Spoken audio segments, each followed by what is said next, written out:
de vous accueillir ce soir pour ce nouveau live des causeries. Un nouveau live ce soir sur la thématique de gérer la douleur autrement. Alors, pourquoi on a fait appel à vous ce soir pour nous parler de cette thématique? On va l'angler particulièrement sous deux aspects. On va l'angler sous l'angle de l'aspect de la micronutrition, dont va nous parler particulièrement Gauthier, et de la fasciathérapie. Donc là, je crois que c'est un peu plus la partie de Mathilde. Donc, déjà, bonsoir à tous les deux et merci d'être là avec nous ce soir pour nous parler de ce sujet qui nous passionne tous. Je vais vous laisser vous présenter. Oui, peut-être. Du coup, moi, vous me connaissez peut-être déjà si vous avez vu le live d'il y a 15 jours sur les fascias et la fasciathérapie que j'introduisais à 14 h. Donc, je m'appelle Mathilde Pillon. Je suis thérapeute avec une approche holistique puisque j'utilise d'autres outils en plus de la fasciathérapie qui est déjà lui-même un outil assez riche que je vous redétaillerai pas forcément ce soir parce qu'on a fait un live il y a 15 jours et j'en ai parlé pendant une bonne demi-heure. Voilà. Et donc ce soir, j'ai le plaisir de pouvoir partager l'écran avec Gauthier qui a une approche très complémentaire des outils que je peux pratiquer. Ouais. Donc moi, Gauthier Durand, je suis donc micronutritionniste, phytothérapeute. J'exerce en cabinet à Charbonnières-les-Bains. Et à côté de ça, ça fait déjà un sacré paquet d'années maintenant que je suis aussi formateur en physiopathologie, micronutrition, phytothérapie, aromathérapie, sur un paquet de sujets. Donc c'est essentiellement des formations pour des professionnels de santé. Et c'est axé, donc, que ce soit sur les douleurs, sur les côtés auto-immunité, sur le sommeil, sur le stress. Donc j'ai déjà balisé pas mal de sujets en tant que formateur. Donc du coup, là, je vais en profiter sur la douleur. C'est quelque chose que j'ai souvent et régulièrement au cabinet. Donc justement, on va profiter un peu de ce live pour faire un peu le tour de tout ce qu'on peut utiliser en fait en micro et en phyto pour aider et pour soulager. Voilà. Puis après, je rebondirai sur l'exposé de Gauthier pour compléter ce qui peut être fait aussi en thérapie manuelle des fascias et puis avec d'autres petits outils que je peux avoir à côté. Super. Ok. Eh ben, on a hâte de vous écouter. On va vous laisser, on va peut-être laisser Gauthier peut-être commencer par nous parler. Alors déjà nous présenter, je pense, nous présenter déjà rapidement. Nous présenter la micronutrition précisément, qu'est-ce que c'est? Parce que c'est vrai que toi tu baignes dedans, nous on connaît un petit peu, mais je pense qu'il y a beaucoup de personnes pour qui la micronutrition c'est un terme assez abstrait encore. Oui, complètement. En gros, en fait, la micronutrition, on va plutôt la définir par rapport à la nutrition classique. En fait, en nutrition classique, on voit glucides, lipides, protéines et les rôles qu'ils ont essentiellement au niveau calorique, c'est-à-dire pour la perte de poids, pour la prise de masse. Alors qu'en fait, en micronutrition, nous, on va aussi aller creuser tout ce qui est fer, zinc, magnésium, manganèse, en fait, tous les principaux micronutriments, les vitamines aussi, leur rôle qu'ils peuvent avoir dans chaque organe. Et après, derrière, on va aussi s'intéresser aux interactions des organes les uns avec les autres.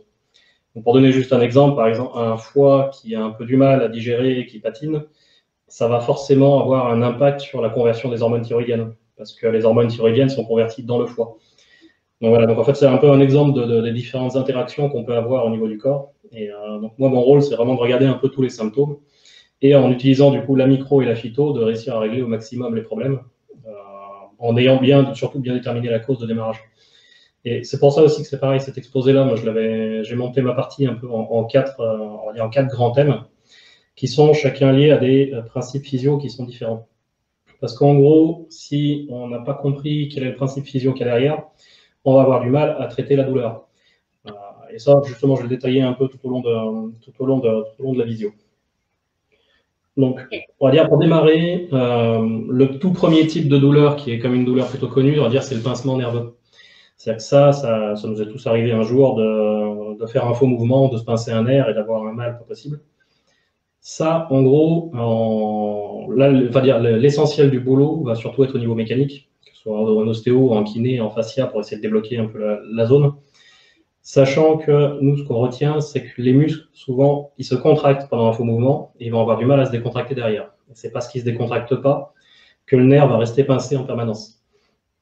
Ce qu'on sait, c'est qu'un muscle, pour se contracter, il n'a pas besoin de grand-chose. Je veux dire, la plupart des micronutriments vont être peu impliqués, ils se contractent facilement. Par contre, pour engendrer une décontraction du muscle, on a absolument besoin de magnésium et de potassium à dose suffisante. Et ça, on a énormément de gens dans la population qui sont déficitaires en magnésium, typiquement. Potassium un peu moins, mais magnésium quand même beaucoup. Et on va avoir des gens qui sont, typiquement, par exemple, qui vont se coincer tous les 15 jours. Et ça va être surtout des gens qui manquent de magnésium, contrairement à ceux qui se coincent simplement une fois dans l'année.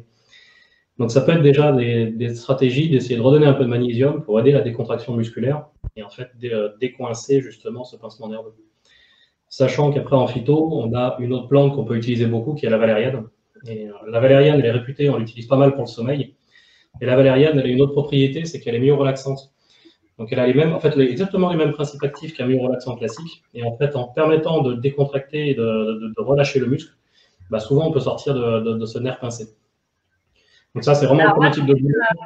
Pas d'inflammation et c'est vraiment juste un pincement particulier. Je voulais juste poser une petite question, du coup, excuse-moi, je te coupe. Juste, est-ce que ça veut dire que si on se fait mal, on coince quelque chose, est-ce que ça veut dire que si on prend du magnésium, ça va aider à se décoincer plus vite?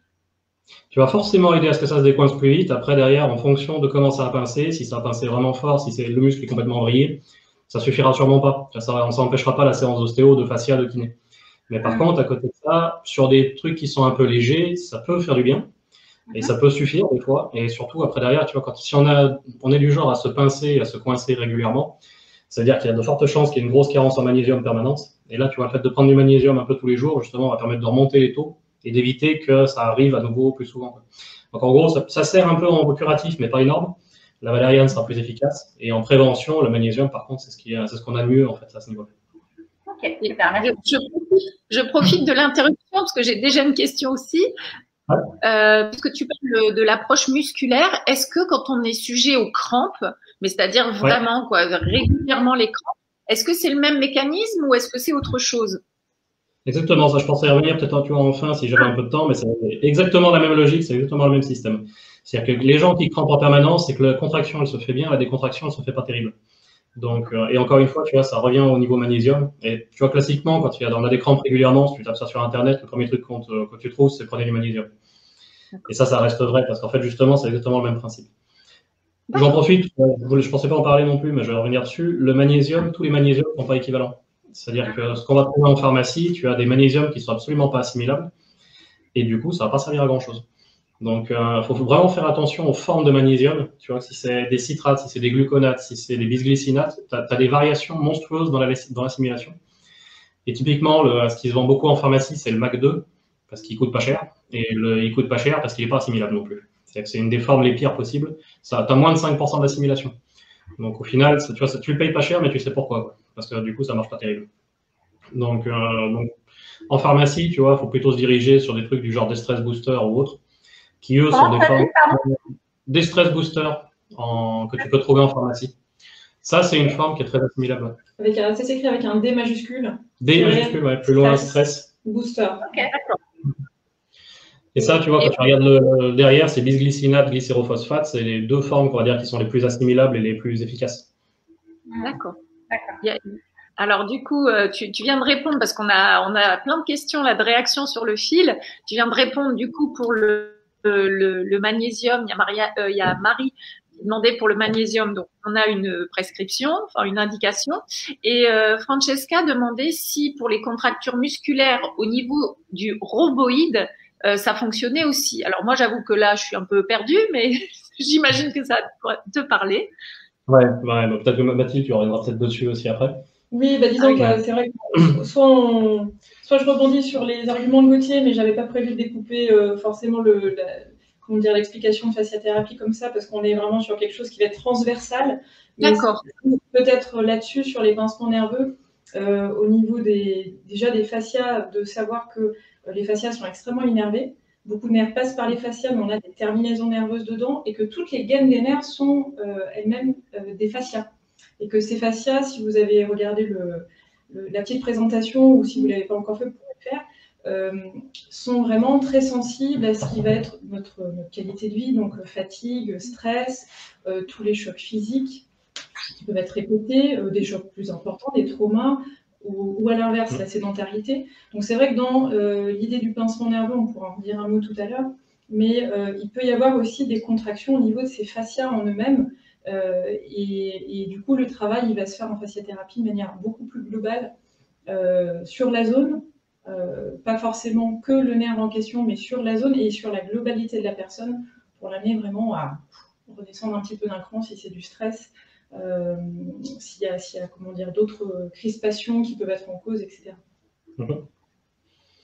Et moi, je ne sais plus ce que je voulais dire. Si, par rapport au rhomboïde aussi, en fait, tous les muscles fonctionnent de la même façon pour le système de contraction et de décontraction.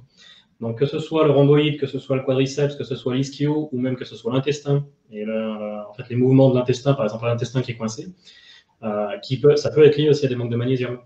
Des palpitations cardiaques, par exemple, ça peut aussi être lié à des manques de magnésium. Donc, à partir du moment où il y a contraction, décontraction qui commence à coincer un petit peu, le magnésium, il pourra faire du bien s'il est la cause, en fait. D'accord. Ok. Merci. J'en profite, du coup, je vais enchaîner un peu sur le deuxième type de douleur. Donc, le premier type de douleur était non inflammatoire, du coup. Un pincement nerveux, c'est pas inflammatoire. Deuxième type, j'en parle parce qu'en fait, après, derrière, on verra en troisième type l'arthrose, par exemple, qui là est plutôt une pathologie inflammatoire.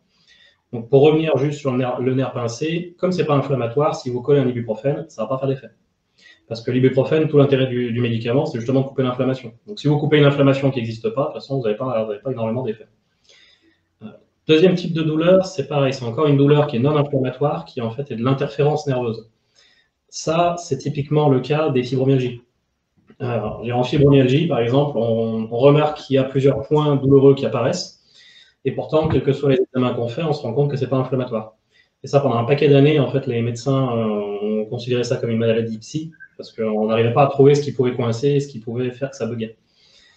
Maintenant, il y a beaucoup d'études en fait, qui reviennent sur ces idées d'interférence nerveuse, parce qu'on a découvert qu'il y avait des peptides particuliers qui sont capables de passer la barrière intestinale en fait, et d'aller se fixer sur certains types de récepteurs, et sur les récepteurs en fait, des nerfs à la douleur. Et en allant se fixer sur le récepteur, en fait, ils activent le nerf, et du coup, le cerveau capte un message douloureux dans une zone, et en fait, quand on va creuser, on ne trouve rien dans la zone. Parce que le peptide, il va se fixer, il fait son rôle, généralement, il est détruit par le système immunitaire, ou il est parti, il a fait autre chose, et du coup, on ne trouve rien, en fait, dans la zone en question. On a aussi, on va dire, un super antigène qui s'appelle le candida albicans, qui, lui, est capable, en fait, d'envoyer des toxines dans l'organisme, et ces toxines, en se fixant justement aussi sur ces nerfs, en fait, vont aussi déclencher une réponse de douleur. Donc là, quand on est dans ce genre de cas, en fait, type fibromyalgie, le magnésium ne sera pas très efficace, la valériane ne sera pas très efficace. Ce qu'il va falloir, c'est travailler sur l'intestin, la réparation intestinale, et surtout se débarrasser du candida albicans s'il est présent. Et en fait, en tapant et en se débarrassant du candida albicans, on voit les symptômes. Enfin, déjà, normalement, ça commence par le nombre de points douloureux qui diminue. C'est-à-dire qu'on peut passer de 11 points douloureux à 3 points douloureux en l'espace de 3-4 mois. Et après, derrière, on finit par avoir l'intensité des douleurs qui baisse. Et moi, j'ai vu régulièrement au cabinet, au bout de 6 mois, 8 mois, on arrive des fois à faire partir complètement toutes les douleurs de fibro. Mais encore une fois, il faut vraiment déterminer la cause, parce que si on testait si on partait sur le premier point physio, en fait, on n'aurait jamais réussi et on ne se serait pas sorti. Donc, voilà. Donc, la plupart des études qui sont intéressantes sur la fibrose, elles ont été menées avec des gastro-entérologues qui ont bossé avec des rhumatologues. Et justement, ils ont commencé à faire ces liens et à se rendre compte qu'il y avait, chez la plupart des gens qui étaient fibromyalgiques, il y avait aussi souvent des désordres intestinaux. Et quand on réglait les désordres intestinaux, la fibromyalgie se régulait. Donc voilà, c'est pour ça que quand notre médecine travaille et quand les spécialités travaillent ensemble, des fois, on a des sacrés résultats et des super études qui sortent. Ok. C'est passionnant. J'enchaîne sur la troisième ou on fait une petite série de questions? Bon, on n'a pas de questions, n'hésitez pas, hein, si vous avez des questions. Pour l'instant, tout le monde écoute de façon très studieuse, donc on peut enchaîner sur la troisième type de douleur. Ok, parfait. Troisième type de douleur, en fait, donc là, c'est les douleurs inflammatoires, c'est typiquement l'arthrose. C'est-à-dire qu'en gros, ce qui se passe dans l'arthrose, c'est qu'à force de recevoir des messages inflammatoires, on a les chondrocytes, donc qui sont ils sont en fait des molécules qu'on a dans le genou qui réparent ou détruisent le cartilage en fonction des messages qu'ils reçoivent. C'est-à-dire qu'un chondrocyte qui reçoit régulièrement des messages anti-inflammatoires va se mettre en mode construction de cartilage. Un chondrocyte qui reçoit en permanence des messages pro-inflammatoires va se mettre en mode dégradation de cartilage. Et en fait, l'arthrose, typiquement, c'est on va dire un déséquilibre dans la balance construction-déconstruction. Donc déjà, ça fait un peu sauter un truc qu'on croyait et qu'on a répété pendant des années, à dire que le cartilage, on le construit quand on est jeune et après derrière, on ne le construit plus. Ça, maintenant, on sait vraiment que c'est faux et même à 90 ans, on continue à construire du cartilage. Et en fait, tout dépend vraiment des messagers que reçoit notre chondrocyte. Et pourquoi l'arthrose, elle est plus présente chez les personnes plus âgées? C'est parce qu'en vieillissant, elles ont de plus en plus de molécules pro-inflammatoires qui circulent. Donc du coup, ça finit par déséquilibrer la balance. Mais si on arrive à couper l'inflammation en fait, chez les personnes âgées, on peut réussir à récupérer des arthroses et à reconstruire le cartilage bien. Là, pour ce genre de truc, par contre, on va plutôt utiliser, donc, il y a de la chondroïtine glucosamine qui marche super bien, spécifiquement justement dans les cas d'articulation, de problèmes articulaires. Et après, pour l'inflammation, on va dire de manière générale, vous avez le curcuma qui est très efficace. Et encore, là, il est très efficace, mais c'est pas le curcuma en poudre qu'on va avoir en cuisine. C'est-à-dire que le curcuma en poudre qu'on a en cuisine, c'est une assimilation aux alentours des 5%. Donc c'est vraiment pas énorme. Et il faudrait manger un demi-pot de curcuma par jour si on voulait avoir un peu d'efficacité. Ça commence à poser des problèmes. Ça, on le sait que c'était pas efficace. C'est pour ça que la plupart des labos s'étaient mis à mettre du curcuma avec du poivre. Parce que le poivre, en fait, augmente la disponibilité du curcuma. Et on passait de 5% aux alentours des 30, 40, 50% en fonction des labos. Le problème, c'est que le poivre, ça irrite l'intestin aussi. Pour beaucoup de gens, en fait. Et comme ça irrite l'intestin, ça recrée des molécules pro-inflammatoires qui se recirculent. Donc on n'avait pas quelque chose qui soit terriblement, on va dire, efficace et sans contre-indication. Et là, depuis quelques années, maintenant, il y a plusieurs labos qui développent des principes avec du curcuma qu'ils ont mélangé avec de l'huile essentielle de curcuma. Et en fait, cette huile essentielle de curcuma rend le curcuma biodisponible. On monte à des entre 80 et 95% d'assimilation. Et là, au moins, on n'a pas les effets négatifs du poivre et on n'a pas l'irritation intestinale. Donc, curcuma, c'est un des meilleurs anti-inflammatoires qui existent. Après, c'est encore une fois, quand on va chercher en pharmacie ou quand on va chercher dans des labos, il ne faut pas prendre celui qui est tout basique parce que sinon, c'est vrai qu'au niveau assimilation, ce ne sera vraiment pas grand-chose. Ok. On a des petites questions sur l'arthrose. On a Francesca qui nous dit qu'elle a de l'arthrose dans les cervicales. Donc, on va prendre comme plante. Donc, c'est le curcuma, du coup? Ouais, c'est même pas... Après, le curcuma, ça a juste une seule contre-indication, c'est en cas d'obstruction des voies biliaires. Donc, s'il y a des problèmes au niveau des voies biliaires, on fait attention, c'est pas le curcuma qu'on utilise. Mais quand il n'y a pas de souci, s'il n'y a pas, on va dire, s'il n'y a pas ce problématique-là, le curcuma, c'est un des plus efficaces. Après, il y en a plein qui existent, il y a l'arpagophytum, il y a la prêle aussi qui est un peu anti-inflammatoire. Il y a, qu'est-ce qu'on a d'autre encore? Ça y est, je réussis à les paumer. Le saule qui est aussi anti-inflammatoire, il y a la reine des prés qui est anti-inflammatoire. Donc il y en a tout un panel de plantes anti-inflammatoires. Et après, en cabinet, ce que je vais utiliser, c'est en fonction des autres symptômes aussi. Typiquement, si j'ai besoin de fluidifier un peu le sang et que j'ai besoin d'un anti-inflammatoire, ce sera plutôt la reine des prés. Si j'ai besoin d'anti-inflammatoire pur sans forcément faire autre chose, le curcuma, c'est quand même le plus indiqué. Donc voilà, après derrière, en fait, on a pas mal de plantes à disposition et après derrière, on peut choisir ce qu'on veut. Et, le tout, de toute façon, en phytothérapie, ça marche parce que c'est plein de principes actifs. Donc, l'idée, c'est que si ça ne suffit pas, il faut monter un peu les doses. Il ne faut pas hésiter des fois à monter pas mal les doses parce qu'en gros, l'inflammation, il faut voir ça, c'est comme un feu. C'est comme une maison qui est en feu. Donc, si on prend un petit seau et qu'on balance un petit seau d'eau sur le feu tous les deux jours, et ben finalement, on est obligé de le faire à vie et l'amélioration n'est pas terrible. Si on prend un canadair et qu'on arrose la maison avec un canadair, le feu, il est éteint. Et derrière, il n'y a plus il y a même plus de braise et du coup, ça ne reprend pas. Donc, c'est plus logique de prendre, mettons, dans certains cas, je veux dire, 8 comprimés de curcuma d'un coup, d'avoir coupé l'inflammation, ça sur 2 jours, et après d'être tranquille, plutôt que d'en prendre 2 tous les jours pendant 6 mois et de jamais réussir à avoir une amélioration complète. Donc voilà, c'est des systèmes comme ça, et donc il faut trouver la plante qui nous correspond le mieux, et après derrière, en fonction, on va varier les posologies pour avoir une efficacité qui soit top. Donc j'imagine que c'est du cas par cas là, du coup. Ouais, là, généralement, c'est souvent du cas par cas. Ouais. C'est souvent du cas par cas. Okay. Mais après, derrière, vous pouvez tester chez vous, s'il y a des problèmes d'arthrose, vous pouvez déjà tester, acheter, et qu'il n'y a pas de problème des voies biliaires, vous pouvez tester le curcuma. Vous en prenez, mettons 2, et puis après, vous montez un peu la dose à 3 le lendemain si ça n'a pas suffi, puis à 4 le lendemain si ça n'a pas suffi, et puis ça va vous permettre de vous auto-ajuster en fait. Est-ce que tu as des marques à nous recommander à pharmacie? Parce qu'il y a des personnes qui demandent comment le prendre, sous quelle forme, c'est des gélules? Ouais, en gélule, c'est mieux parce que c'est ce qu'il y a de plus concentré généralement. Beaucoup plus que les liquides. Après, le problème, c'est que moi, les labos avec lesquels je bosse, qui ont justement ces formes de curcuma assimilables, ils ne vendent pas en pharmacie. Parce qu'ils voulaient éviter de passer par un intermédiaire supplémentaire et du coup faire des frais supplémentaires pour les gens. Donc, par contre, j'avoue qu'en pharmacie, je sais pas, je pourrais pas te citer une marque qui soit vraiment top au niveau assimilation. Je ne peux pas te dire ça. D'accord. Ok, on pourra peut-être mettre plus tard, si tu peux nous conseiller 2-3 labos qui semblent sérieux, on pourra les impliquer dans le fil. Ouais, carrément, ouais, sans problème. Ouais. Ça marche. On a Dan Roy qui nous demande même problématique et gestion que pour les inflammations. Attends, excuse, j'ai pas entendu le début de la question. Il demande si c'est la même problématique et la gestion que pour les inflammations. Apparemment, il a une arthrose au genou suite à opération des croisés. Oui, c'est ça. C'est qu'à partir du moment où tu as de l'arthrose, tu sais que c'est un système inflammatoire. Donc, pour tout système inflammatoire, dans ce cas-là, tu peux utiliser le curcuma, tu peux utiliser les plantes que je vais citer. Je vais prendre un autre exemple, par contre, qui est un peu contre-indiqué. En fait, tu sais, quand on parlait justement du système du Covid, on a parlé pendant longtemps de l'orage cytokinique. Tu sais qu'il y avait tendance justement à faire un emballement inflammatoire et à envoyer les gens à l'hosto en réa. L'utilisation d'un anti-inflammatoire, ça permet d'éviter justement ces orages cytokiniques. Par contre, le deuxième piège qui est l'autre partie qui est piège, c'est que l'inflammation, elle est quand même nécessaire pour que l'immunité, elle tourne. Donc, si tu coupes trop l'inflammation, en fait, tu vas empêcher ton système de réussir à se défendre contre n'importe quel virus. C'est pour ça qu'il faut réussir à trouver la dose qui nous correspond, mais pas non plus dépasser et en prendre 12 kilos.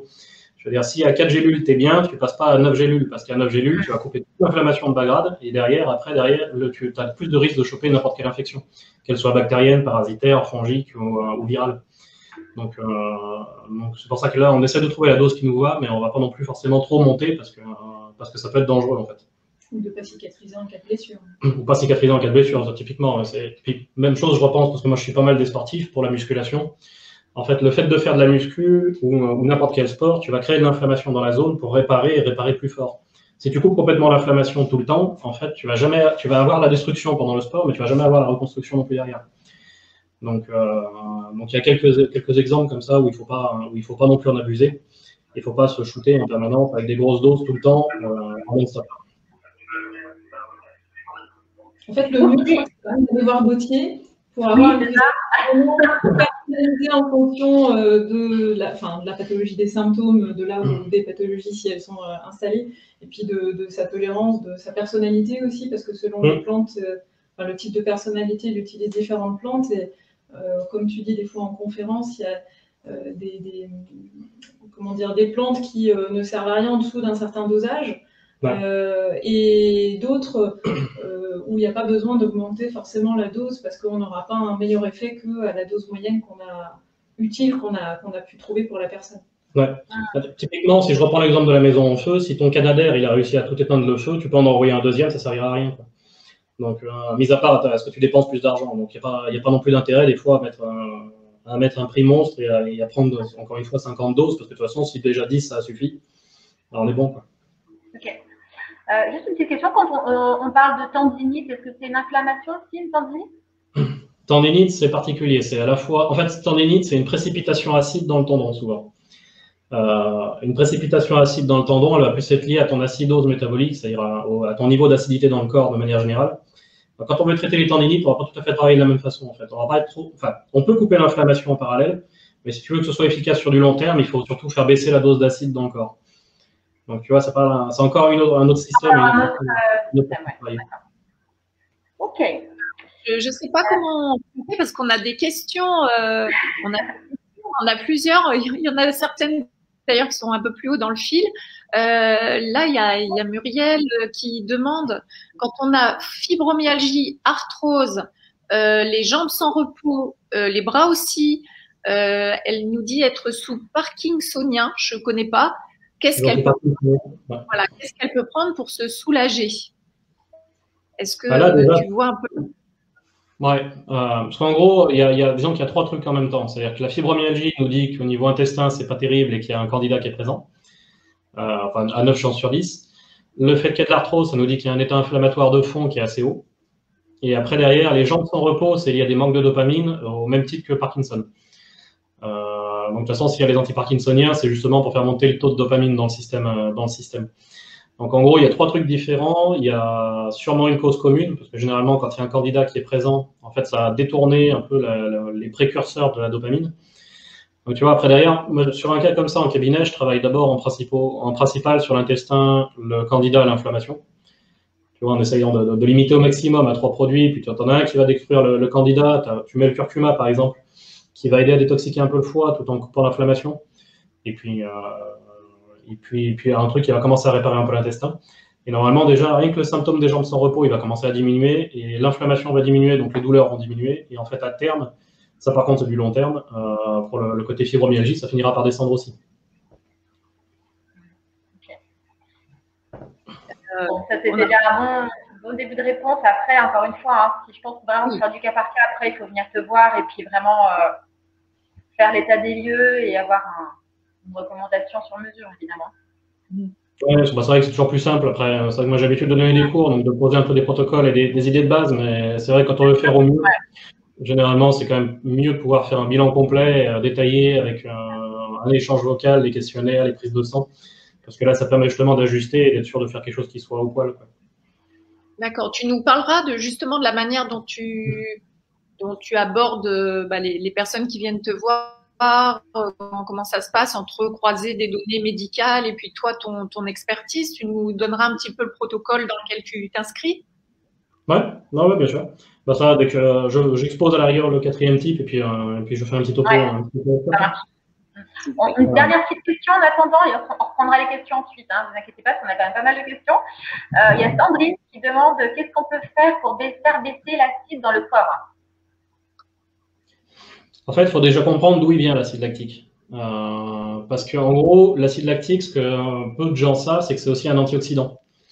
Donc, c'est un des rares antioxydants d'ailleurs que le corps est capable de produire. Parce que par exemple, la vitamine E, on ne peut pas la produire nous-mêmes, la vitamine C non plus, le zinc non plus. Donc, l'acide lactique étant un antioxydant. Donc, j'ai déjà vu, moi, au cabinet, des gens qui produisaient beaucoup d'acide lactique simplement parce qu'ils étaient trop bas en antioxydants.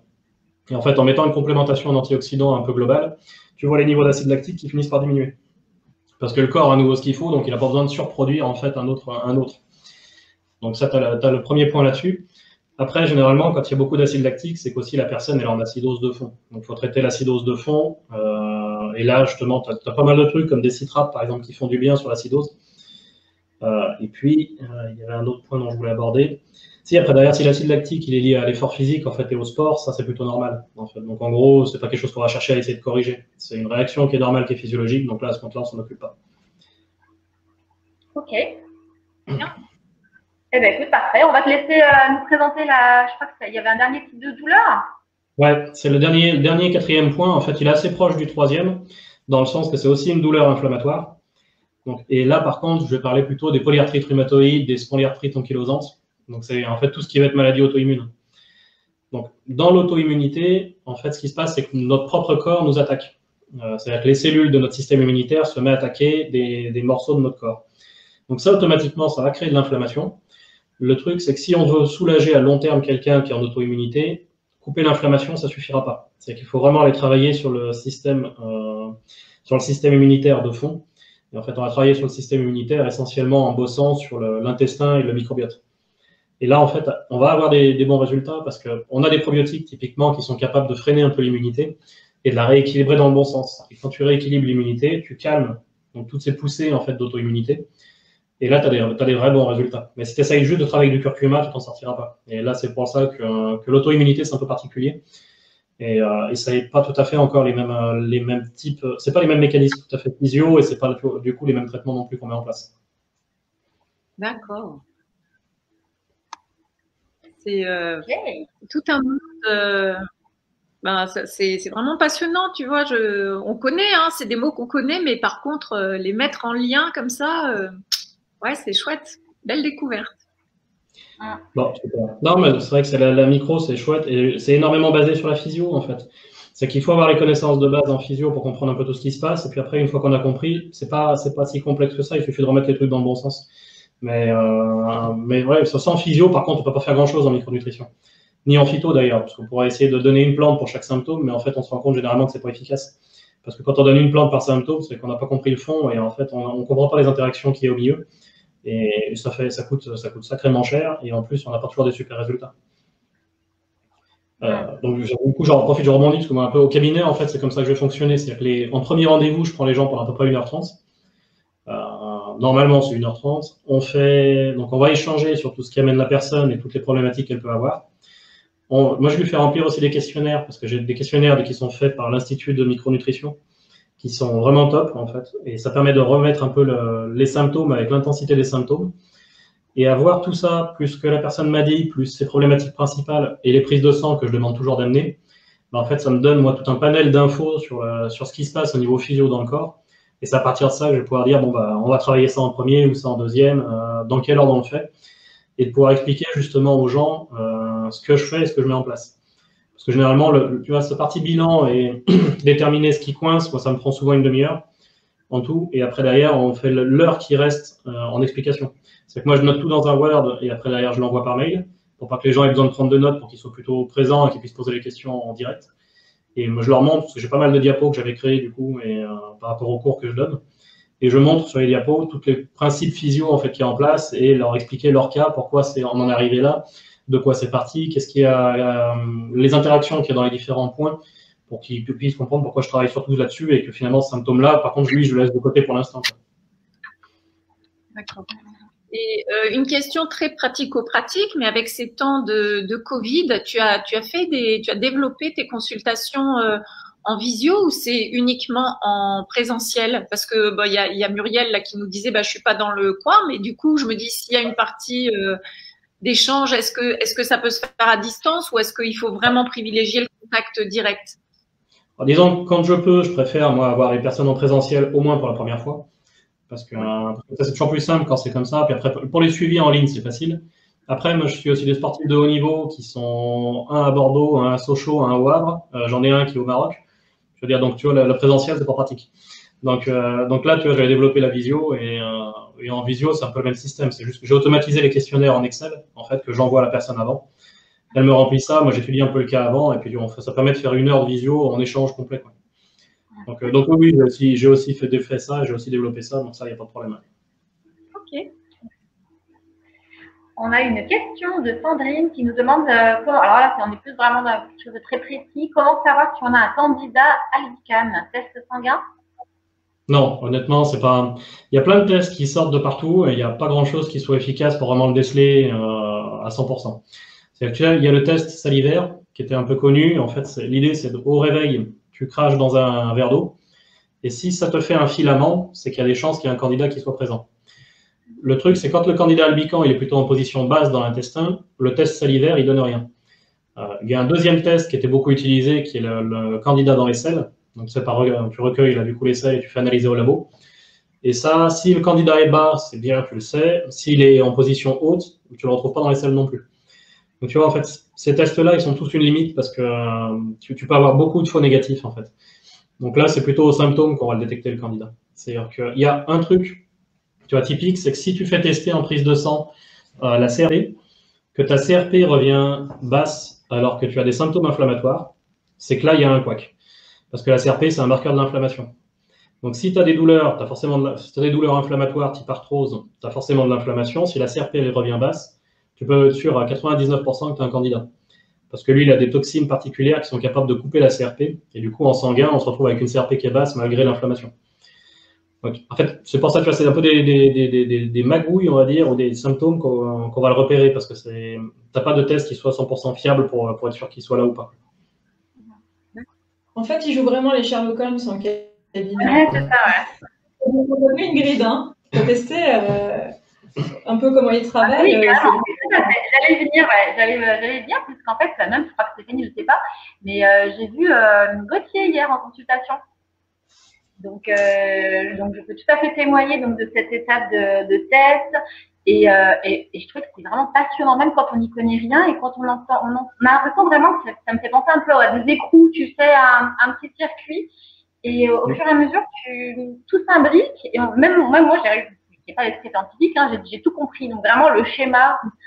Voilà, donc il faut que je commande mes plantes, mon magnésium et compagnie. Et puis je pourrais peut-être témoigner d'ici dans les 2 prochains mois. Mais c'était vraiment passionnant en tout cas, ouais. On apprend plein de choses sur le fonctionnement de notre corps, en tout cas comment on fonctionne nous, parce que voilà, on remplit quand même 3 questionnaires, hein, donc chaque cas est vraiment particulier. C'est vrai. L'explication, ça pouvait paraître, même si tu as essayé de résumer les 4 principaux types de douleurs, ça peut paraître un peu obscur encore pour beaucoup de personnes qui posent des questions ce soir. Mais c'est vrai que vraiment en consultation individuelle, là je le dis aussi en témoignage, c'est appréciable d'avoir tout ce travail d'explication, de cheminement ensemble, avec des dessins vraiment explicatifs. C'est accessible pour beaucoup de monde et ça permet de se rendre compte de ce qui se passe dans notre corps. Et moi, je trouve ça fabuleux. Yes. Ah, c'est vrai que c'est le but, parce que je me suis rendu compte, si les gens ils comprennent en fait ce qui coince, ils sont plus aptes en fait à suivre, ils sont plus aptes à faire, et après derrière aussi, ils arrivent à se dépatouiller tout seuls si jamais le problème il revient dans 2 ans. Parce que c'est vrai que moi, mon but aussi, c'est de pouvoir les aider, mais c'est aussi qu'ils soient aptes à reprendre ce qu'ils ont besoin de prendre tout seuls si la problématique revient. Donc, plus j'explique, et en fait, c'est pour ça aussi que dans les Words, je détaille pas mal. C'est comme ça, après derrière, ils peuvent s'y retrouver plus facilement et après prendre leur santé en main tout seul. Et ce qui est intéressant aussi, c'est que tu donnes des conseils effectivement de probiotiques, de compléments alimentaires naturels, mais aussi beaucoup de conseils d'hygiène de vie. Ouais, tu parlais de l'oméga 3 et tu me dis non, mais c'est pas la peine de prendre une supplémentation. Si tu rajoutes juste un peu dans ton alimentation, etc., avec des conseils vraiment applicables au quotidien, et ça, c'est intéressant aussi de se dire on n'est pas obligé tout le temps de prendre des compléments alimentaires. Voilà, dans notre alimentation, dans notre hygiène de vie, on peut retrouver ça aussi. Non, ouais, complètement, ouais, complètement. C'est vrai que c'est compliqué parce qu'on trouve plein d'infos, tu vois, qui sont pas forcément fiables sur Internet, et puis tu trouves de tout et de n'importe quoi, et en plus l'alimentation est devenue de plus en plus pauvre maintenant. Donc c'est pour ça que on a du mal à s'en sortir et à s'y retrouver, quoi. Et ça, je comprends pour monsieur, madame, tout le monde, c'est un peu galère. Donc nous essaie d'expliquer ça et de poser ça un peu de manière plus simple pour qu'après derrière les gens s'y retrouvent. Et Mathilde, est-ce que tu voulais nous parler un peu de la fascia par rapport à la douleur, du coup? Oui, avec plaisir. Alors c'est vrai oui, déjà, par rapport juste au thème de la douleur, je crois qu'on pourrait en parler des heures. Il y a vraiment plein de choses. Donc par rapport au cas de grand type que tu as détaillé, c'est vrai que la fasciathérapie, elle a cette approche globale. Alors, c'est aussi pour ça qu'on travaille ensemble, parce qu'il y a vraiment une complémentarité, et toi, Gauthier, tu prends vraiment en compte aussi la totalité de la personne. C'est dans ce cadre-là en fait qu'on s'est rencontrés, c'est professionnellement, et j'avais déjà un peu de connaissances en micronutrition, mais pas cette expertise-là, et du coup, ça m'a vraiment parlé. Donc là, ce qu'on peut faire dans la douleur, c'est déjà peut-être un premier bilan avec Gauthier, par exemple, parce que c'est vrai que ça permet de voir quand il y a pas mal de symptômes, d'aller voir là les causes principales, et puis de mettre en place une stratégie d'accompagnement par les plantes, par la micronutrition, qui va travailler vraiment à réduire les douleurs, voire traiter les causes, parce que c'est quand même ça l'objectif sur plusieurs semaines, plusieurs mois en fonction des personnes. Et puis la fasciathérapie, elle peut intervenir en parallèle et en complément. Pour moi, il y a vraiment une synergie. Alors, dans les cas types que Gauthier vous a présentés, on parlait aussi des nerfs, j'en ai dit un petit mot tout à l'heure. Dans ce qui est des douleurs d'origine, comme tu l'as mentionné, pincement nerveux, je vous en ai dit un mot parce que donc c'est fascia, juste pour vous le resituer, puisque la fasciathérapie, c'est une thérapie des fascias et pas de la face. Les fascias, ce sont des membranes blanchâtres, translucides, plus ou moins fines, plus ou moins élastiques selon où elles sont situées dans le corps, et qui sont en fait omniprésentes. Donc de la surface de la peau à la profondeur de la cellule, de la tête aux pieds. Et ces membranes, elles entourent toutes nos structures anatomiques. Les os, les organes, les muscles, mais elles ne font pas que les entourer. En fait, elles passent à travers, elles les relient, elles les interconnectent. Voilà, il y a tout ce réseau facial qui est là. Et je vous disais tout à l'heure que les fascias, ils entourent nos nerfs, et aussi tout notre système vasculaire. Il y a énormément de nerfs qui sont situés dans les fascias et les terminaisons nerveuses, comme au bout des doigts, quand on a beaucoup de sensibilité là sur le bout des doigts, parce que ce sont des zones qui sont extrêmement innervées, où on a des terminaisons nerveuses. Donc c'est vrai que le fait d'aller travailler sur ces membranes-là, de les amener quand elles sont crispées par nos modes de vie, par le stress, par la fatigue, par peut-être une activité physique importante, que ce soit pour les sportifs, que ce soit dans le travail, puisque les personnes qui travaillent dans le bâtiment ou autres, qui ont vraiment des conditions au niveau physique compliquées, ou au contraire un manque d'activité, un manque de mouvement, plus tout ce qui va être plus de la sphère psychique en interaction avec le corps, donc la stress, anxiété, dépression, on en a quand même beaucoup en ce moment avec cette période pas évidente. On va avoir une action sur ces fascias, une action qui n'est pas forcément mentale. Tu parlais des muscles tout à l'heure, de la contraction musculaire. Le fascia, il a cette propriété contractile, mais on ne le commande pas par le cerveau de manière consciente et volontaire. Et simplement, s'il se contracte aussi et qu'il a du mal à se relâcher, comme ça peut arriver avec les muscles, eh bien, ça va être toute la zone, tout le système qui va être contracté.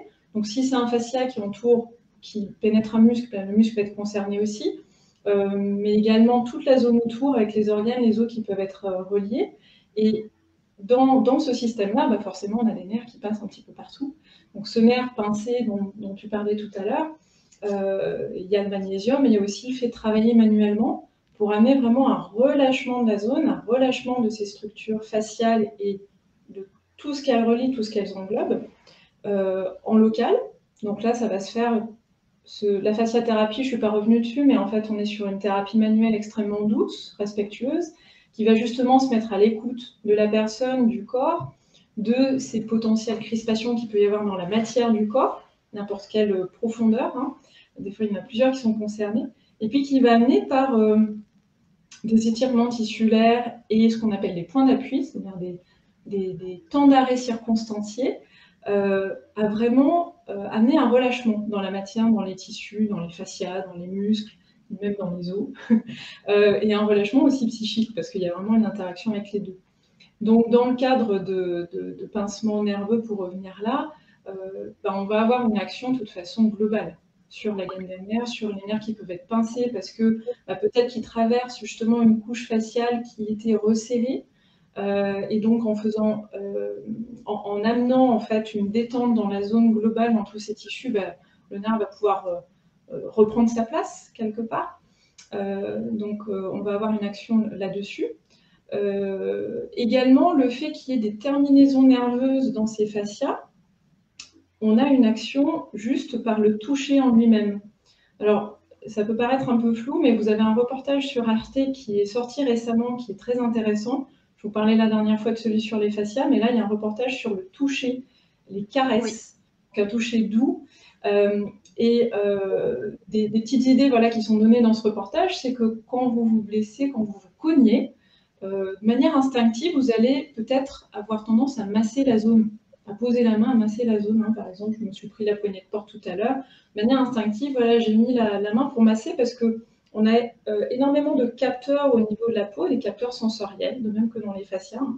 Et ces capteurs, c'est eux aussi qui envoient le message de la douleur quand on se cogne, mais ils vont aussi être sensibles à ce toucher. Et en fait, le fait de venir toucher avec un toucher qui soit doux, bienveillant, on ne parle pas d'un toucher agressif, va amener des messages plus de mieux-être. Dans le reportage, ils expliquent bien comment ça se passe au niveau des endorphines, plein d'hormones qui sont sécrétées, qui vont venir au cerveau apporter un message qui va venir temporiser celui de la douleur. Et dans le cadre de la fasciathérapie, on est dans un toucher extrêmement doux. On n'est pas dans un massage, parce que les doigts ne glissent pas sur la peau, mais on est sur un toucher doux, respectueux, qui va aussi venir solliciter ces voies de signalisation pour amener vraiment une détente plus globale, à la fois du corps et du psychisme, je le disais tout à l'heure, de la personne par ce système nerveux, par ces systèmes d'autorégulation neurophysiologique. Voilà, c'est les termes qui sont employés. Donc ça, c'était pour rebondir un peu sur les premiers types de douleurs. En stimulant les... Ah, pardon, je voulais te demander, relayer une question pour savoir si les hernies, c'était quelque chose que tu traitais en fascia ou est-ce que c'était quelque chose que vous pouviez traiter ou aborder tous les deux? Ça serait plutôt quoi la hernie? Est-ce qu'on est dans le pincement? En fait, ça dépend, j'allais dire aussi, de comment c'est situé. Tu voulais peut-être dire en physio. Je suis en train de réfléchir, parce qu'en fait, il y a plusieurs trucs qui rentrent en compte dans l'hernie. Tu as l'inflammation, tu as le gonflement des tissus, tu as plein de choses en fait. Donc c'est une approche qui va déjà être, on va dire déjà globale, rien que pour ça en fait.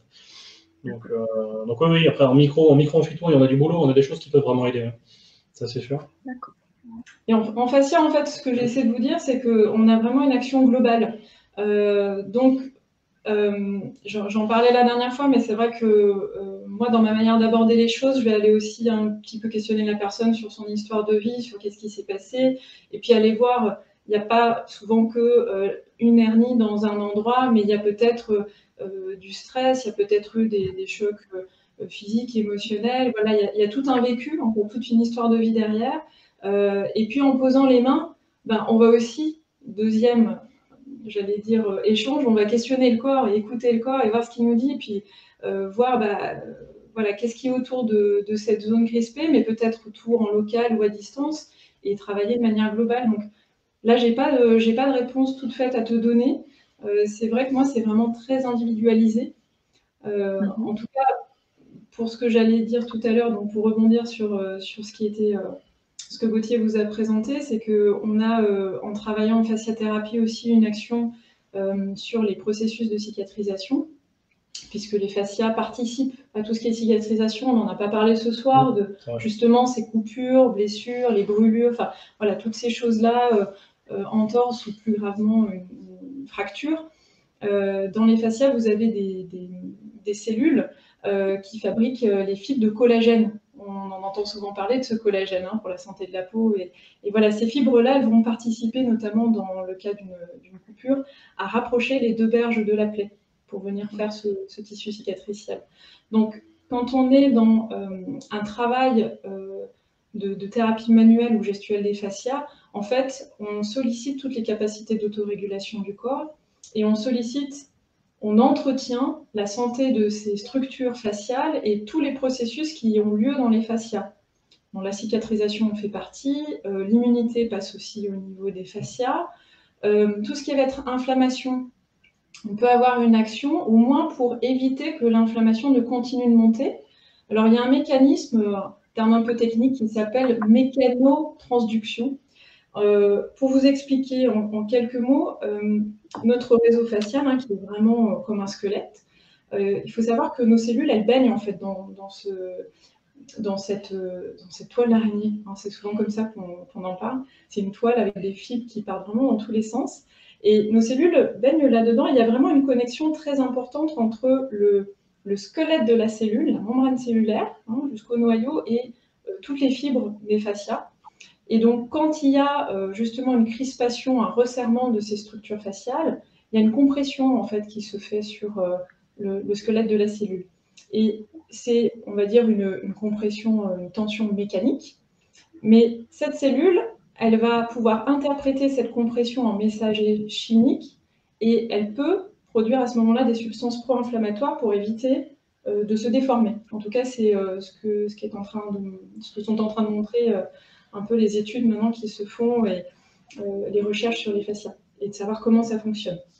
Donc, on ne sait pas encore trop bien pourquoi ça se passe comme ça, mais voilà, il y a vraiment une correspondance entre cette mécanique des fascias, la contractilité des fascias, et les messages chimiques qui sont produits par la cellule.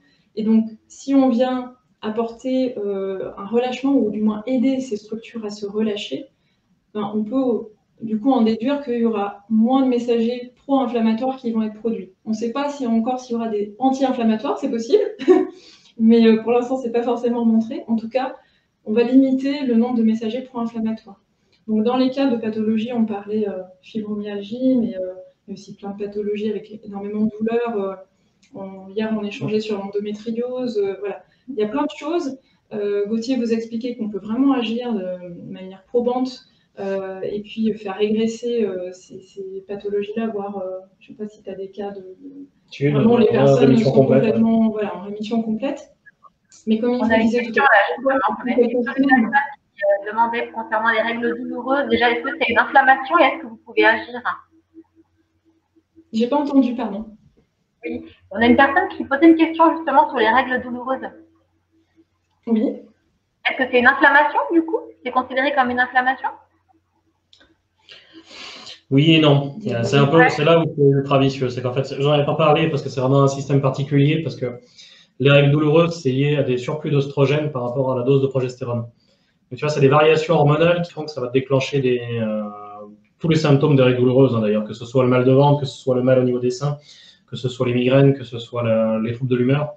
Tout ça, ça veut dire qu'il y a quelque part un dérèglement dans la balance oestrogène-progestérone. Et après, par ce dérèglement-là, ça va engendrer le fait que le foie patine, que l'inflammation va un peu monter. Donc oui, tu as de l'inflammation, mais c'est vraiment pas la cause principale. Donc encore une fois, tu vois, si tu essaies de jouer que sur l'inflammation, tu vas soulager un petit peu, mais tu ne régleras pas le problème dans le fond, quoi. Ok. Merci. On a pas mal de questions. Alors, du coup, est-ce que vous aviez encore des choses à nous dire ou est-ce qu'on le fait comme ça avec cet échange Peut-être une paire de... Oui, enfin, moi justement, sur le fait de la douleur, ce qui me paraissait important aussi d'évoquer, c'est peut-être l'aspect psychique, voire psychologique de la douleur, parce que ça va dans les deux sens, c'est-à-dire qu'on peut avoir une douleur physique qui crée une souffrance psychique, parce que, bon, il y a des personnes qui ont la chance d'avoir une douleur aiguë très localisée qui ne dure pas, et puis le lendemain, c'est passé. Mais quand on a même des douleurs qui reviennent ou plusieurs types de douleurs à répétition, bah, ça impacte quand même notre vie au quotidien. Ça impacte parfois notre sommeil, notre humeur, notre appétit, du coup, peut-être notre vie professionnelle, notre vie privée, nos relations sociales. Donc c'est vrai qu'il me semble qu'il y a vraiment un aspect psychique qui peut être assez important. Ça va plus loin quand on est dans le cas de douleurs chroniques ou pathologies chroniques avec des douleurs, sans compter que parfois ce sont des pathologies qui amènent une médication ou des traitements conventionnels qui peuvent être lourds et eux-mêmes générer des douleurs. Et l'autre aspect, c'est que quand vous n'êtes pas bien dans votre corps, bah, c'est difficile d'être bien dans votre tête, mais quand vous n'êtes pas forcément bien dans votre tête et votre cœur, bah, ça ne va pas forcément aller bien dans le corps. Et c'est vrai que du coup, ce qui est intéressant aussi dans la synergie qu'on développe, c'est qu'on essaie l'un et l'autre d'avoir cette prise en compte de la personne dans sa globalité, avec cet aspect psycho-émotionnel qui est là, que ce soit en lien avec la douleur ou d'autres symptômes. Hein, et dans les outils, enfin moi je vous parle de fasciathérapie, même s'il y en a d'autres que j'utilise, mais dans les outils, dans la démarche, il y a vraiment cette prise en compte de la totalité de la personne. Et donc par exemple, la thérapie, là, ce qu'elle va pouvoir apporter, je parlais tout à l'heure de la fibromyalgie, de l'endométriose, de règles douloureuses, enfin ça peut être vraiment très large, mais c'est de redonner aussi un bien-être à la personne. De travailler le rapport au corps, qui peut être modifié par ses symptômes, par ses douleurs, par ses pathologies, de l'amener à mobiliser la vitalité qui peut être retenue, contenue dans ces immobilités dans le corps, parce que quand on a une émotion bloquée, quand on a des symptômes comme ça, il y a des immobilités dans le corps. C'est autant de vitalité et de ressources qu'a la personne, mais qui ne participe plus d'elle-même. Donc l'idée, c'est d'aller vraiment les libérer pour qu'elles puissent faire face avec voilà, toutes ces capacités d'adaptation, d'adaptabilité, et d'avoir peut-être une gestion, une vision, une perception différente aussi de ces symptômes, de ces douleurs. Donc il y a un accompagnement qui se fait vraiment sur tous ces plans. Et il y a pas mal d'études maintenant qui sortent de plus en plus sur les bénéfices de la fasciathérapie dans la prise en charge de la douleur, sur différentes pathologies, sur les lombalgies, on en parlait la dernière fois. Voilà, il y a vraiment des bénéfices, mais qui seront sur la gestion elle-même de la douleur, la diminution de la douleur, mais aussi sur le bien-être global, je veux dire le rayonnement de la personne, parce que ça peut aller jusque-là, et le fait qu'elle reprenne espoir, qu'elle reprenne goût de vivre, qu'elle reprenne, voilà. Et que du coup, elle participe encore plus à diminuer. Tout à fait. Alors du coup, donc on va essayer de faire synthétique, hein, parce que le temps passe comme un éclair. Il y a des professionnels ce soir et notamment, donc j'ai deux questions autour des formations. Formation à conseiller justement en fasciathérapie pour les kinés et puis des formations en phyto-micronutrition. Ça, j'ai l'impression que Gauthier, c'est ce que tu proposes. Où est-ce qu'on se forme voilà, sur la région? Où est-ce qu'on peut se former sur ces disciplines? Alors, fasciathérapie, là, l'école dans laquelle je me forme aussi, parce que moi, je me suis formée avec un fasciathérapeute, on va dire plus en individuel ou en petit groupe, pendant quelques années. Là, j'ai repris le cursus plus officiel à Clermont-Ferrand. Donc, l'école s'appelle TMG. à Clermont-Ferrand. Ils ont des formations à Paris aussi, c'est la même école qui donne sur ces 2 villes et puis en Outre-mer. Puis après, sinon, il y en a au Portugal, il y en a en Suisse, il y a d'autres écoles qui peuvent être assimilées. La technique, cette fasciathérapie, parce qu'il y a plusieurs techniques de fasciathérapie qui existent, c'est la méthode Dany Bois, D-A-N-I-S-B-O-I-S. Voilà, il faut compter au moins 3 ans. Au moins 3 ans. Et pour la micro Micro-phyto, en fait, tu as les diplômes officiels, c'est des DU, enfin, diplôme universitaire. Donc, il y a celui de Poitiers qui est plutôt bien connu, bien réputé. Il y a celui de Dijon qui est pas mal aussi. Et après, derrière, tu as les formations de l'Institut européen de micronutrition qui se font, elles, sur Paris. Donc, ils ont des modules, soit une journée sur la douleur, soit une journée sur les hormones, soit ils font des cursus complets aussi de, je crois, 4 jours déjà pour voir la plupart des fonctions. Et après, derrière, il y a les formations de labo aussi, parce qu'il y a la plupart des laboratoires en fait qui font de la micro, de la phyto, vont aussi proposer à des professionnels de santé de se former chez eux. Donc, l'avantage des labos, c'est que c'est régulier et que c'est souvent donc sur Lyon, enfin dans la plupart des villes. L'inconvénient, c'est que c'est lié à un laboratoire en fait.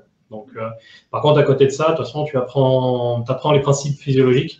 Et ça, quel que soit le laboratoire, ça reste toujours vrai. Donc, voilà. Donc il y a des avantages et des inconvénients dans chacun. Donc voilà, micronutrition, micro et phyto, il y a quand même un paquet de formations qui sont trouvables, des officielles et des moins officielles. Mais il y a de quoi faire. Il y a de quoi faire. D'accord. Alors, je reprends un peu le fil des questions. Il y a Francesca qui demandait par rapport à l'arthrose cervicale, quelle plante, mais ça, je pense que vous avez répondu avec le curcuma, si j'ai bien suivi. Et ouais, elle demandait aussi au niveau du stress et de l'angoisse, parce que c'est quelqu'un qui, a priori, ne prend pas de médicaments et qui est très basé sur l'approche plante. Donc, stress, angoisse, quelle plante? La passiflore, elle est géniale. La passiflore, elle est géniale, elle n'a quasiment pas de contre-indication, donc tu peux l'utiliser même chez les enfants. Passiflore, en fait, elle va booster le système GABA. Et le système GABA, c'est lui qui contrôle le système nerveux. Donc, en fait, quand tu prends de la passiflore, tu améliores le système GABA, donc tu calmes le système nerveux. Donc ça, au niveau plante de l'anxiété, sans contre-indication, elle est super, celle-là. Après, en fait, en gros, je ne vais pas rentrer dans le détail, là, parce que c'est les neurotransmetteurs, et on en aurait pour 45 minutes à nouveau. Mais dans les neurotransmetteurs, tu en as 4 principaux, et sur les 4 principaux, il y en a 2 qui calment, c'est la sérotonine et c'est le GABA. Donc GABA, passiflore, sérotonine, plutôt griffonia. Et voilà, généralement, en essayant de combiner un peu les deux, il y a moyen de bien calmer les anxiétés, les angoisses, le stress, les frustrations, les contraintes. Enfin, améliorer la capacité à supporter les contraintes. Et en plus, ça améliore le sommeil, les deux. Donc, ça améliore le sommeil profond. Donc, généralement, avec ces deux-là, on est déjà bien, on est bien tout bénéf. Ouais. D'accord, super. Hein. On part avec des choses ultra pratiques. Ça, c'est chouette. On a aussi une question, la différence entre la fasciathérapie et le Cobido. Et le Mathilde. Cobido. Cobido, je ne connais pas le Cobido. Ah bon, bah alors. Je suis navrée. Elle n'a pas écouté quand on a dit que la fasciathérapie, ce n'était pas la face, mais c'était les fascias. En fait, le Cobido, c'est des massages du visage. Donc, je pense que Laetitia n'a pas entendu depuis le début. C'est vrai que je n'ai pas repris. Parce que, alors, nous, on n'a pas les questions qui s'affichent dans le chat, on ne les voit pas passer. Je n'ai pas le prénom de la personne, mais d'aller voir peut-être la première présentation. Laetitia, au boulot, on retourne voir le live de samedi. Juste un complément. La passiflore, sous quelle forme? Ça se prend en quoi? En gélule, en comprimé? Qu'est-ce qu'on a pour ça? Souvent en gélule, oui. Souvent en gélule. Gélule, c'est là, en fait, les gélules, tu vois, tu as besoin de pas mal de principes actifs d'un coup, c'est ce qu'il y a de plus efficace, parce que c'est pas mal concentré dedans. Donc, tu as souvent plus de principes actifs que dans la plupart des liquides. Donc gélule, ouais, c'est très bien. Le tout, par contre, j'y repense, mais il y a plusieurs labos qu'il faut mieux éviter, parce qu'ils ont des gélules qui sont pleines de plantes, mais pleines de plantes vides. C'est-à-dire qu'ils ne sont pas riches du tout en principes actifs. Donc, c'est pareil, encore une fois, tu vois, dans les plantes, si elles sont cultivées bio, tu vois, déjà, tu as beaucoup plus de chances d'avoir des principes actifs intéressants. Si c'est un énorme labo, parce qu'il y en a quand même plusieurs en pharmacie qui sont connus, qui se posent pas cette question-là, les plantes sont pas spécialement bio et c'est en surproduction au niveau des plantes, c'est pas, elles n'ont pas de principe actif. Et du coup, tu es obligé d'avaler 10 gélules de ce labo-là pour avoir l'équivalent de 2 dans un autre, quoi. Donc c'est pareil. Encore une fois, tu vois, c'est le même principe que pour le magnésium. Si le prix il est vraiment 3 fois plus bas que par rapport à tout ce que tu retrouves en moyenne à côté, généralement, c'est pas bon signe. C'est-à-dire que tu n'auras pas une vraie efficacité. Donc, tu vas pas siffler en gélule, c'est bien, mais après, encore une fois, pas dans n'importe quel labo. Donc, si on achète de la passiflore en gélule dans un magasin bio, a priori… Voilà, généralement, tu pars plutôt bien, déjà. D'accord. Ça peut donner une indication, déjà. Ouais. Ouais. D'accord. Bon, il y a Fanny qui demande quels sont les labos à éviter, du coup. Comme tu nous as fait un petit teasing. Il y a un labo particulier qui est ultra connu en France, qui est quand même Arco Pharma, qu'on trouve de partout, en pharmacie, parapharmacie. Et justement, Arco Pharma est typiquement le genre de labo qui fait de la surproduction. Et du coup, de toute façon, les plantes que tu prends, tu peux. De toute façon, on teste. Hein. Tu t'en prends 2 gélules, tu te trouves avec une dose de principe actif, enfin de poudre de plante, tu te dis c'est chouette, et tu as 0 effet, quoi. Parce qu'en fait, il faudrait faire x2, x3 les posologies habituelles pour réussir à avoir vraiment un petit peu d'effet. Donc, Arco Pharma, ça coûte pas cher, mais il vaut mieux éviter. Ouais. Ok. Alors, j'avais envie de revenir sur un commentaire qu'on a eu tout à l'heure d'Alex, pas forcément pour que tu donnes une réponse parce que c'est assez précis, mais simplement pour dire si ça rentre dans le cadre de vos pratiques. Donc, Alex dit qu'elle a eu des implants contraceptifs avec des métaux lourds, étain, chrome, nickel, et que ça fait maintenant des années qu'elle a des douleurs chroniques et qu'elle a aussi une alternance constipation-diarrhée et qu'elle est en errance médicale, c'est-à-dire qu'a priori, on n'a pas de solution à lui proposer pour la soulager. Est-ce que ce cas clinique peut entrer dans le cadre de vos pratiques? Mathilde, je te laisse démarrer. Moi, j'allais dire, entre guillemets, je refuse personne parce que la fasciathérapie, vraiment, comme on en parle de cet outil ce soir, s'adresse vraiment à tout le monde et pour plein de choses. Et comme je disais tout à l'heure, j'en ai dit un mot, on pourra aussi en parler une heure, mais il y a une histoire de vie, il y a une personne, il y a une histoire de vie. Donc moi, je ne m'adresse pas forcément au cas clinique, mais à la personne. Voilà, oui. Donc j'allais dire oui.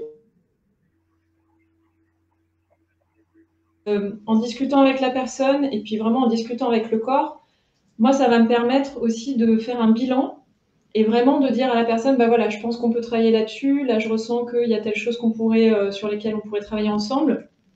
Et c'est vrai que soit les personnes passent d'abord par Gauthier, puis éventuellement, il y en a certaines pour qui ils sentent que ça peut être intéressant de travailler en manuel, en gestuel, en méditation, parce que j'ai plein d'autres outils derrière, et il peut leur proposer de venir me voir.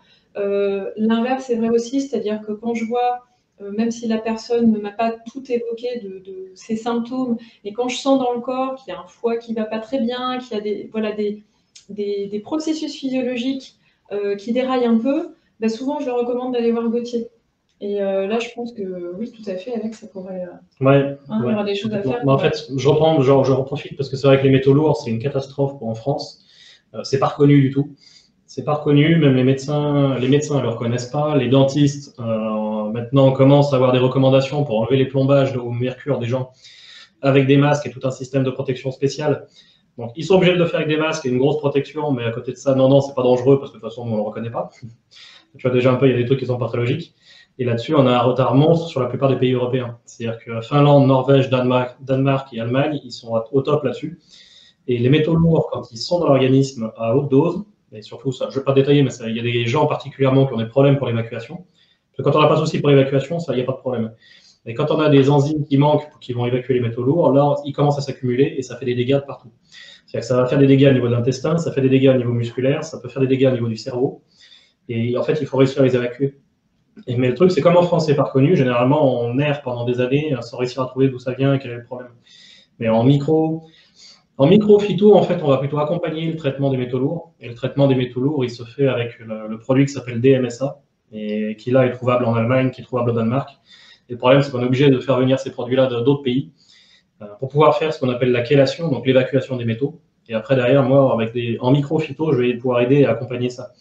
Mais on n'a rien réellement en phyto qui soit capable tout seul de faire sortir des métaux lourds des cellules musculaires, par exemple. Là, on est obligé de passer vraiment par du chimique et en micro-phyto, donc ouais, on accompagne le processus. Mais bon, je connais bien parce que moi, c'est pas. On a une famille, moi, je suis de famille, on est intoxiqué par les métaux lourds. Donc, on a eu la chance de ne pas avoir les enzymes qu'il fallait. Et on a erré pendant un bon bout de temps pour essayer de trouver ce que c'était et qu'est-ce qui posait problème. Donc, voilà, donc moi j'y suis passé par les chélations et par l'évacuation des métaux, donc je connais bien et j'accompagne ça aussi. D'accord, bon, pour Alex, ouais, je pense que ta réponse pour Alex était du coup vraiment pertinente et importante. On arrive tranquillement au bout de notre intervention. Je voulais dire que justement, je rebondis Mathilde sur ce que tu as dit tout à l'heure par rapport au reportage d'Arte. On va faire une publication avec Ingrid sur il y a plusieurs documentaires qui sont sortis sur le massage, sur le toucher, les caresses, etc. Et comme on a une prochaine visio sur le massage et ses bienfaits, on s'était dit avec Ingrid qu'on allait partager. Donc, tu vois, on rebondit. Je voudrais aussi reprendre ce qu'a dit Laetitia tout à l'heure et formuler avec elle que par rapport à tout ce que vous nous avez dit, eh bien, c'est dommage qu'on n'ait pas plus accès à ces informations et notamment pour les personnes âgées. Et la question, c'était où en est la médecine traditionnelle, on va dire, par rapport à vos approches, parce que j'ai l'impression que tout le monde pourrait vraiment bénéficier. Est-ce que vous avez des rapports avec les médecins? Est-ce qu'ils sont ouverts? Est-ce qu'ils envoient vers vous? Est-ce que c'est fermé? Comment on est? Enfin, comment vous êtes? Plus médecine conventionnelle. Pour moi, traditionnelle, ça va être plutôt les médecines, tu vois, indiennes, chinoises. Médecine conventionnelle, oui, il y a pas mal d'échanges. Moi, je bosse beaucoup avec les médecins parce que j'ai souvent besoin de prise de sang, en fait. Donc, à partir du moment où j'ai besoin d'une prise de sang, je ne la prescris pas parce que j'ai pas le droit. Donc, je demande à repasser par le médecin. Et en fait, il y a 6 ans, dans 7 ans, moi, quand j'ai commencé, c'était un peu galère. Là, maintenant, il y a de plus en plus de médecins qui sont ouverts, qui s'y intéressent et qui se disent, bon, bah, c'est bien, ça tient la route et c'est logique. Donc, moi, je bosse beaucoup. Je bosse avec des chirurgiens, j'ai bossé avec des neurologues, j'ai des médecins généralistes aussi qui m'envoient du monde de temps en temps. Donc oui, non, c'est plutôt ouvert et au contraire, ça les arrange parce que en médecine, dans les grandes catégories, je veux dire que ce soit les neurologues ou autres, ils font leur boulot et c'est spécifique. Et les médecins généralistes qui justement devraient s'occuper en gros de ce que moi je fais aussi, eux ils sont débordés. Donc ils reçoivent les gens à un quart d'heure et puis ils doivent déjà passer au suivant. Donc ça les arrange d'avoir quelqu'un d'autre qui fait aussi cette partie du taf, on regarde le global, on règle tout ce qu'on peut régler. Et s'il y a grosse pathologie, bah ok, on renvoie chez un spécialiste. Donc oui, les médecins sont très ouverts sur tout ce qui est micro, phyto. C'est vraiment en évolution et moi j'ai remarqué des grosses améliorations ces dernières années. Ouais. Il y en a beaucoup en formation. Dans les formations, moi j'ai croisé de plus en plus de médecins dans les formations de micronutrition et phytothérapie. Moi j'en ai formé plusieurs aussi, les médecins, donc tu vois, c'est toujours bien passé. Hein. Après, ce que tu dis, c'est que s'ils veulent pouvoir pratiquer complètement, souvent ils sont obligés de se déconventionner parce que voilà, payer, c'est quoi, 23 € la consultation médicale, ils ne peuvent pas passer 1h30 comme on le fait nous, quoi. Ouais. Donc, c'est pour ça qu'il y a vraiment globalement cette collaboration. Un peu pour la fasciathérapie. J'ai pas encore trop frappé aux portes des médecins. Les personnes viennent soit par le bouche à oreille, soit parce qu'elles en ont entendu parler, ou parce qu'elles ont lu un article. Parce qu'il y a de plus en plus d'articles dans des revues de santé, mais pas que, Marie-Claire et autres, qui publient maintenant des choses sur la fasciathérapie. Donc c'est vrai que ça passe pas forcément par les médecins, mais par contre, j'échange énormément avec d'autres thérapeutes de pratiques dites non conventionnelles ou alternatives. Et puis en général, ça donne des bons résultats de pouvoir travailler comme ça en synergie. Ouais. Donc voilà. C'est vrai que c'est peut-être moins la fasciathérapie que la micronutrition, la phytothérapie par rapport aux explications. Moi, j'encourage vraiment à venir voir, ne serait-ce que sur une séance découverte, parce qu'il y a vraiment plein de choses qu'on peut faire. Et moi, juste un petit rappel, c'est que sur la page des causeries, vous trouverez aussi une intervention de Mathilde sur la fasciathérapie. Si vous voulez aller plus loin sur la fasciathérapie, elle est intervenue sur le live de samedi dernier. Donc, n'hésitez pas à aller voir le live et c'est sur notre page. Hein. C'était le live le Zap Info, le dernier Zap Info. Vous trouverez l'intervention de Mathilde sur la fasciathérapie. Alors, juste pour terminer, est-ce que je me dis, moi j'aime bien les petits conseils, les petits trucs, astuces. On va se quitter là-dessus si vous voulez bien. On est bientôt dans le printemps. Si vous aviez un conseil phyto ou nutri à nous donner, vraiment, est-ce que vous, quand arrive cette période, systématiquement vous prenez, je sais pas, du magnésium ou quelque chose pour quelque chose de décuratif? Allez, votre truc pour le printemps. Truc pour le printemps, ce qui peut être intéressant, c'est les complexes de micronutriments, en fait. C'est complexe large. En fait, tous les antioxydants, donc à la fois les différentes vitamines B, la vitamine C, la vitamine D, le zinc, le sélénium. C'est une très bonne période pour ressortir, c'est une période pour recommencer à bouger un peu, pour aller dehors, pour faire des balades. Et en fait, si tu manques de micronutriments, enfin ces micronutriments-là, ces antioxydants-là, il y a plus de risque d'avoir des blessures. Donc c'est con à la première sortie du printemps de se faire une entorse, c'est un peu dommage, ou de se faire un claquage. Donc à la rigueur, ça, début de printemps, ça peut être chouette. Donc c'est pour le côté micro, et pour le côté phyto, un petit petite détox du foie, pour aider à évacuer un peu les excès de chocolat, de raclette et de fondu de l'hiver. Et la petite détox du foie à base d'artichaut, de radis noir, de bardane, de fulter, de chardon-marie, ça fera jamais de mal de toute façon. Ok. Toujours un magasin bio, on est d'accord. Toujours. Puis moi, toujours un magasin. Bouger tranquillement et puis respirer à l'extérieur, parce que c'est vrai qu'il n'y a pas que la thérapie manuelle, on peut le faire aussi en gestuelle, on peut faire la cohérence cardiaque, on peut faire la méditation, on peut faire, il y a plein de choses qui s'y prêtent, et là en ce moment c'est magique, parce que je travaille en intérieur ou à l'extérieur, comme on a de la nature tout autour du cabinet, on a de la chance, il y a le chant des oiseaux, et moi je trouve ça, rien qu'à lui seul, ce chant des oiseaux, je trouve qu'il guérit. C'est vrai. Et Mathilde, quand même, parce qu'on avait notre partenaire The Good Truck qui nous fait nos plateaux repas et autres quand on a la chance de pouvoir faire des événements, et donc qui t'ont vu ce midi et qui m'ont dit que c'était une belle rencontre. Ils étaient là ce soir, donc voilà, petit big up à toi, Mathilde, de la part du Good Truck. Bon, bah super, je leur fais un coucou, je me suis vraiment régalée, donc j'y retournerai avec grand plaisir. En tout cas, un grand merci à tous les deux.